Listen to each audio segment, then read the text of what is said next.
జగన్కి ఏడాది పాస్పోర్టే ఇవ్వాలన్నటువంటి స్థానిక కోర్టు ఆర్డర్స్ని తోసిపుచ్చినటువంటి హైకోర్టు అదే సందర్భంలో జగన్ కోర్టుకి వెళ్ళి తీరాల్సిందేనని తేల్చి చెప్పింది.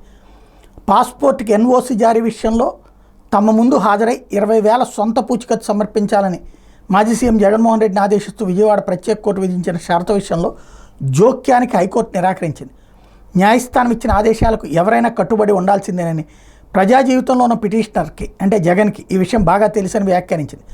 విజయవాడ ప్రత్యేక కోర్టులో దాఖలైన పరువు నష్టం కేసు 2018 నుంచి పెండింగ్లో ఉన్న నేపథ్యంలో సహనిందితుడు పాల్గొంటున్నట్టు ఇదే కేసు విచారణలో సహనిందితుడు పాల్గొంటున్నాడు అన్న సంగతి జగన్కి తెలిసింది. ఈ నేపథ్యంలో ఆ కేసు విచారణలో జగన్ పాల్గొంటారని భావించడం సహజమని చెప్పింది. పరువు నష్టం కేసులో అలా జరగలేదని ప్రస్తుతం జగన్ తరపు న్యాయవాది ప్రత్యేక కోర్టులో వకాలత్ దాఖలు చేసి పాస్పోర్ట్ విషయంలో ఎన్ఓసి కోసం పిటిషన్ వేశారని గుర్తు చేసింది. ప్రత్యేక కోర్టు షరతు విధించడంతో హైకోర్టును ఆశ్రయించారని తెలిపింది. దీన్ని బట్టి చూస్తే తనకు అవసరమైనప్పుడు మాత్రమే జగన్ న్యాయ విచారణ ప్రక్రియలో పాల్గొన్నట్టు ఉందని ఆక్షేపించింది. పరువు నష్టం కేసులో సమన్లు అందనందున తనకు పూచికత్తు సమర్పించాలని న్యాయస్థానం ఆదేశించలేదని జగన్ వాదన సరికాదని, సమన్లు అనేవి కేసు పెండింగ్లో ఉందని తెలియజేసి విచారణ ప్రక్రియలో పాల్గొనేందుకు ఇచ్చే సమాచారం మాత్రమేనని, పరువు నష్టం కేసు గత 5 ఏళ్లుగా పెండింగ్లో ఉందని జగన్కి తెలుసని న్యాయవాది నియమించుకుని సానుకూల ఉత్తర్వులు కూడా పొందారని గుర్తు చేసింది.